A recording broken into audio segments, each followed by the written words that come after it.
nuestra sección Patrimonio. Está con nosotros Pancho Gamero. Pancho, muy buenas tardes, bienvenido. Muy buenas tardes, ¿qué tal? Pancho, muchísimas gracias por estar aquí nuevamente, bien en la sección en verde. Hoy toca hablar de patrimonio, concretamente del cordobés, del trazado urbanístico de la ciudad de Córdoba del siglo XIX, aunque para ello seguramente debamos retrotraernos, ¿no?, por lo menos al XVIII y a cómo se inicia ahí esa importante recuperación que incluye la intervención en la recuperación urbana, pero también da lugar pues, a actuaciones desafortunadas, ¿no?, que incluso rompen con parte de los propios edificios, ¿no?, de la ciudad. Sí, bueno, Córdoba es una ciudad que tiene más de 2000 años, cualquier periodo pues sería interesante. Yo por mis cuestiones, como ya sabe, de aguas, pues el siglo XIX, siglo XVIII, siglo XVII, pues muy significativo. Y he elegido el siglo XIX porque es un siglo de muchas transformaciones, un siglo de muchos cambios en España y bueno, en Europa, y en concreto en Córdoba, pues a mí que me gusta mucho estudiar la cartografía, los planos de la ciudad. Si uno mira el plano que tenemos, el primero que tenemos, el de los franceses, del 1811, pues vemos que tiene la estructura de la ciudad pues de los musulmanes, ¿no? No ha cambiado el urbanismo, las calles laberínticas. Y si seguimos avanzando, ya vemos el plano de 1851, pues algún cambio urbanístico, pero poco, y después ya con el plano de Casañal en 1884 es cuando ya notamos que efectivamente está habiendo un cambio en la estructura urbana de Córdoba, ¿no? Entonces yo te propongo que veamos esta tarde lo que es la geografía urbana, ¿no?, o la morfología urbana, entendiendo por morfología que sería el estudio de la morfo, de la forma, ¿no?, el estudio de la forma de la ciudad de Córdoba, del urbano, del entramado urbano, ¿no? Como es una ciudad muy grande, tiene un casco antiguo bastante grande, estamos hablando por encima de las 200 hectáreas, 205 hectáreas, es complejo, ¿no? Entonces uno se plantea y dice, bueno, ¿qué metodología, cómo lo podemos abarcar, ¿no?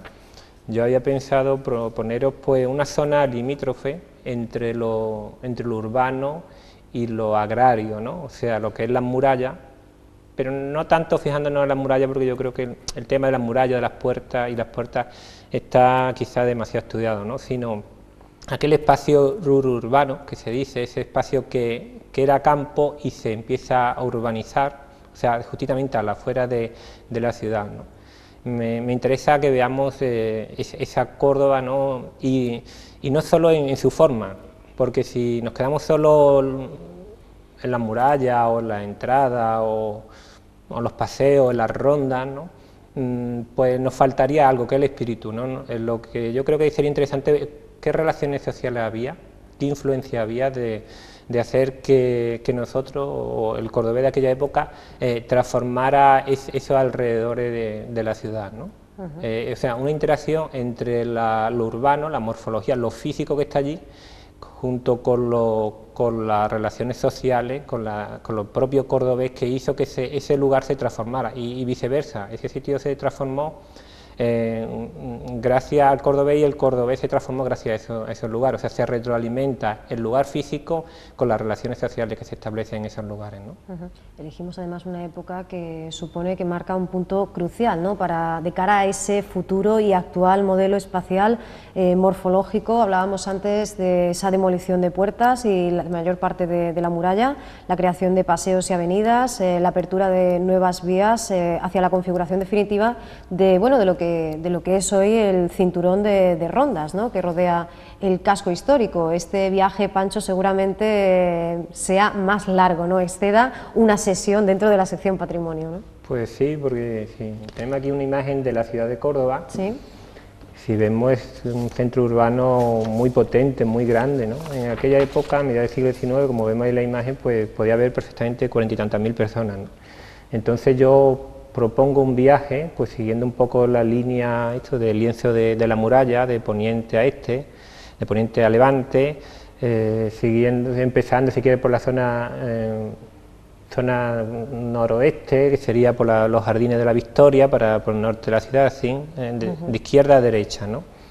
Y ver la problemática, ¿no? Ahí he traído una serie de imágenes que ahora analizaremos, que no son propias de la ciudad de Córdoba, este caso en la ciudad de Valencia, pero podremos apreciar que la problemática que tiene la ciudad de Córdoba en el siglo XIX no es exclusiva de ella nada más. O sea, nos encontramos que en España existe un montón de capitales en el cual la problemática es la misma. Por ejemplo, esta es la ciudad de Alicante.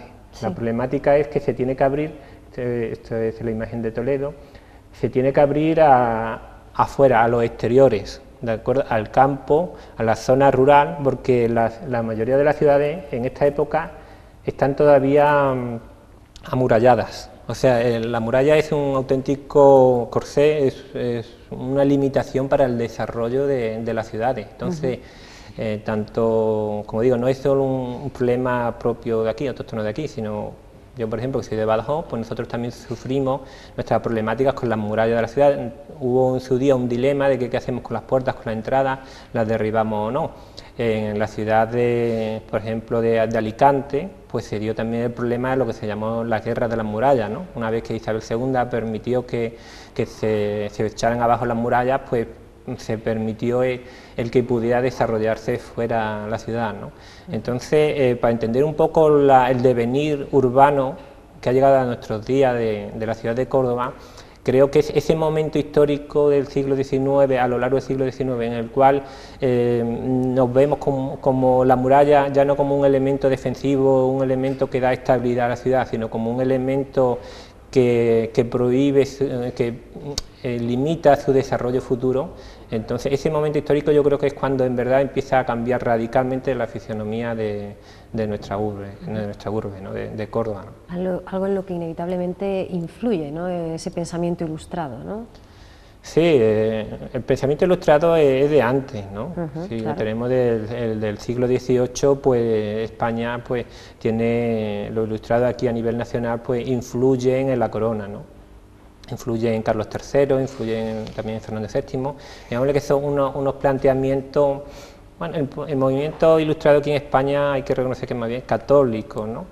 Porque sus pensadores seguían esta doctrina católica, ¿no? Pero bueno, aparte de esto, este pensamiento pues se plantea otra manera de enfocar las ciudades, ¿no? Le dan bastante importancia a la zona, a la higiene, además del cultivo de la persona, a las zonas más abiertas. Recordemos que la ciudad de Córdoba, como tantas otras, eran ciudades, pues la verdad, poco hóspitas, contaminadas, en sus calles estaban llenas de barro, las ventanas, pues había pocas ventanas en las casas. Recordemos que había impuestos por el número de ventanas que tenías tú en las fachadas, entonces tampoco era muy propicio, no está bien airear las casas, había pocas plazas. Digámosles que el desarrollo urbano había sido íntegramente dentro de la muralla, o sea, lo que nosotros entendemos por ciudad varía, ¿no? Una ciudad entendido como una ciudad medieval, como es la que teníamos nosotros todavía en el siglo XIX, era una ciudad feudal. Había, digamos, que un reto, yo lo entiendo como una lucha, ¿no?, entre lo que era propiamente la ciudad, la confinación de la ciudad, y lo que era el campo, ¿no? Porque el campo no dejaba de ser todavía como feudal, mientras que la ciudad, donde en el siglo XIX empezó a emerger una pequeña burguesía, pequeña, pero ya empezaba a tener peso, era un sitio como daba posibilidades de libertad aquí en Córdoba, una libertad restringida, ¿no?, pero una libertad de trabajo también, aunque estaba sujeta a los gremios, ¿no?, en las asociaciones de trabajadores, pero no respecto al campo. O sea, yo veo un límite, veo una frontera psicológica y de todo tipo y de libertades entre lo que es las murallas y lo que es ya el campo, o la campiña o la sierra, y lo que es la muralla para adentro, ¿no? Digámosles que el ciudadano cordobés tenía una cierta posibilidad dentro de la ciudad de como escapar del sistema feudalista, que en esos años ya se está convirtiendo en burgués, y llegarían las revoluciones del siglo XIX, ¿no? Digámosle que era un sitio para adquirir más libertad, una libertad limitada, no una libertad como entendemos hoy en día en el siglo XXI, aun con nuestras matices que tenemos al día de hoy, ¿no? Es la diferencia, ¿no? Entonces, yo creo que es muy importante que veamos lo urbano con arreglo a su evolución en el tiempo, porque una foto estática de un plano, de una imagen, eso, puntual, pero pero nos quedaríamos cortos. Lo suyo es ver una dinámica espaciotemporal, ¿no? Entonces, Y para ello nos valemos, ¿no?, de ese legado, de esa imagen que nos devuelven los viajeros, por ejemplo, ilustrados y románticos. A esto hacía alusión Antonio López Ontiveros en su libro Evolución histórico-urbanística de Córdoba en los siglos XVIII y XIX, porque nos hablaba de, claro, de que ellos nos devolvían esa imagen de una Córdoba pues amurallada, sin espacios externos, como tú comentabas, ni grandes avenidas, ni un urbanismo monumental. Córdoba hasta el siglo XIX no es esa ciudad oriental en la que se empiezan a valorar aspectos como los patios, la vegetación urbana, incluso esa puesta en valor, ¿no?, del centro histórico de la ciudad. Bueno, sí, Ontiveros, como otros investigadores que después le han seguido, como son Cristina Martín López o ya fallecido Paco Verdugo, ¿no?, Francisco Verdugo, ¿no?, pues son unos señores que la verdad que gracias a estos viajeros, gracias quizás a las guías que había de la época de turismo, gracias también a la prensa ya que había local, pues nos ha podido permitir conocer indirecta o parcialmente, ¿no?, una realidad de cómo era nuestra ciudad de Córdoba, ¿no?, una ciudad que, como bien decimos, hasta el siglo XIX la verdad que tenía un diseño de musulmán, de cuando se había estado viviendo aquí en ese periodo, y no había tenido desarrollo. Hay que ser justo, hay que decir que hay zonas de la ciudad, por ejemplo el barrio de San Basilio, que su trazado es castellano. Si ves las calles de la calle del Medio, la calle Postrera, la propia calle San Basilio, son trazos rectilíneos. Eso ya se ve una influencia cristiana, una influencia moderna, ¿no? Mientras que si nos vamos, por ejemplo, a la zona de Levante, pues nos encontramos un trazado hay determinadas calles, como es la de María Auxiliadora, que lleva hasta San Pablo, o Alfonso XII, que también son trazados rectilíneos cortados por otras calles perpendiculares. Ahí ya entraríamos también en un trazado castellano, pero ya lo que es toda la Medina, la parte alta, eso es musulmán, y eso se conserva hasta el siglo XIX, ¿no? Pero eso sería ya meternos en un análisis de lo que es la Medina y lo que es la cercanía propiamente de la ciudad, ¿no?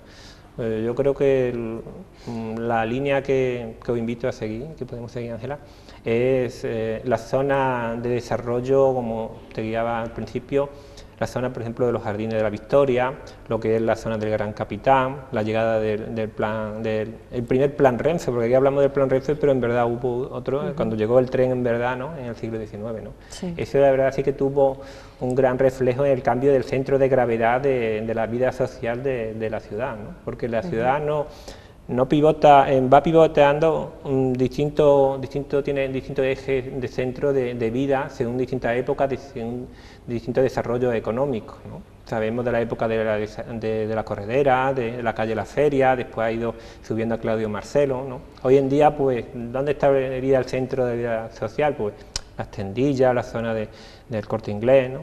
Ya hay varios centros, ¿no?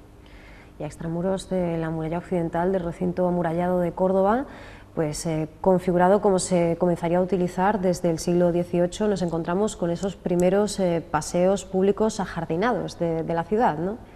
Sí, sería el ejemplo, sería el Jardín de la Victoria, que lleva esa primera parada. Como bien y punto de arranque, si quieres, como bien me decía, tenía una influencia de la ilustración. Ahí se empezó a diseñar lo que se llamaban parque de salón, o sea, parque entre largos, ¿de acuerdo? La verdad que el esfuerzo económico en su día fue, creo, a finales del último cuarto del siglo XVIII cuando se empieza a proyectar estos jardines, ¿no? Aquí tenemos precisamente unas imágenes, pero esta imagen está tomada del plano de Casañal de 1884. Aquí ya se ve un desarrollo, ya se ha completado una primera fase importante de la zona norte de los Jardines de la Victoria, ¿no? Ahí tenemos este plano, es previo, es de 1811. Ahí es cuando ya se pretende, pues, salirse a la afuera de la ciudad, extramuro, se empieza a expropiar y a comprar esas tierras, que es un bastante esfuerzo, hay que decirlo, por parte del ayuntamiento. Y la idea es, pues, hacer todo un replantío, hacer los paseos de Alameda, hacer una serie de calles de paseos donde se pueda disfrutar de ese entorno que no lo permite la ciudad por estar demasiado encorsetada, ¿no? Poquito a poco va aumentando mucho la densidad de población en los barrios, ¿no? Y entonces es una zona de escape, pero su ubicación no su ubicación no es casual que esté ahí, porque esa zona de estos jardines de la Victoria, por ejemplo, se pudieron haber desarrollado antes en la zona del campo de la Verdad, vamos a decir un sitio, o el campo de la Merced, pero no se crean esos jardines ahí porque sí, sino tiene una lógica, ¿no? La lógica es que el centro, digámosle, de las familias con más poder económico e influencia política, poco a poco se fue subiendo hasta, digámosle, la zona del barrio de San Nicolás. Entonces, esa zona de los Jardines de la Victoria es lo más próximo que tiene uno a la zona de San Nicolás, de la villa, ¿de acuerdo? Todo lo que es el bulevar, ¿de acuerdo? Entonces, ahí, digámosle, que estaban las familias más pudientes de la época. Entonces, el ayuntamiento, aun sin tener recursos, invirtió bastante dinero para acondicionar esa zona de los Jardines de la Victoria. Claro, en detrimento de otras zonas como la zona de la Cerquilla, la zona de la Magdalena, o del Santuario, o el barrio de San Andrés, todos esos barrios, pues la verdad faltaban recursos, pero sí se gastaron los dineros para que el recreo de las familias pudientes de Córdoba pues lo tuvieran ahí, al alcance de la mano, ¿no? Y bueno, eso ha sido siempre que la clase dominante es la que puede imponer los criterios de urbanización, en este caso de disfrute, ¿no? Eso, además, fue una obra que llevó un montón de años y un montón de recursos. He traído ahí una imagen en la que se ve cómo también hubo que traer agua, ¿no? En la misma agua de Santa Clara, que ya se le había dado autorización. Ahí, por ejemplo, en este plano, esas líneas que se aprecian son remodelación de la antigua conducción que traía agua de Santa Clara, de 1577, que cuando pidieron estas monjas, pidieron traer el agua y entraba por la zona de poniente de la ciudad, pues hubo que reformar esas conducciones para llevar agua a las nuevas fuentes que se estaban haciendo en ese paseo, porque claro, si uno tiene jardines y los árboles no los puede regar, los rosales que supongo, las plantas ya empezaban a traer aromáticas, todas las que se traían de fuera de España, ¿no? Que se empezaron a crear los primeros jardines botánicos, ¿no? Ahí teníamos hasta hace poco una famosa rosaleda con más de 1500 rosas diferentes, ¿no? Bueno, pues eso hace falta también, además de traer todo un sistema de drenaje, de abastecimiento para recrear esa zona y que sea una zona de disfrute, ¿no? Pues como le digo, eso se hizo en el tiempo y acondicionó mucho esa fase, esa zona de la ciudad. El propio plan Renfe, o sea, la traída del tren aquí, pues también hizo que se remodelaran estos proyectos de los Jardines de la Victoria para darle salida y entrada a los que bajamos subía del tren, ¿no? Para acercarlo a la ciudad, ¿no? Entonces, digamos que fue un proyecto bastante ambicioso.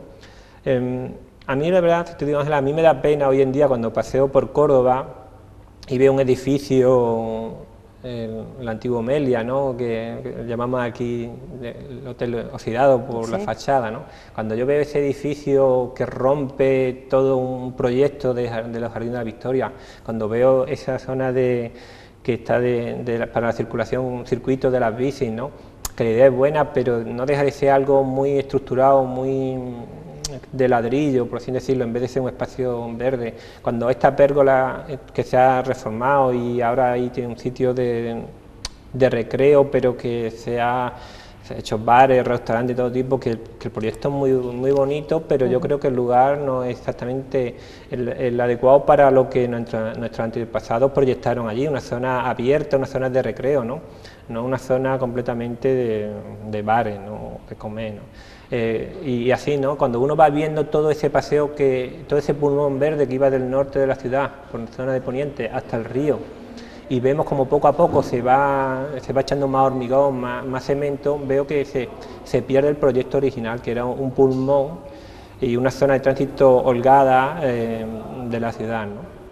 Entonces, claro, creo que ese proyecto inicial de desarrollo urbanístico pues no se ha tenido en cuenta y como es normal, quien llega a posteriori pues tiene otro proyecto de ciudad, ¿no?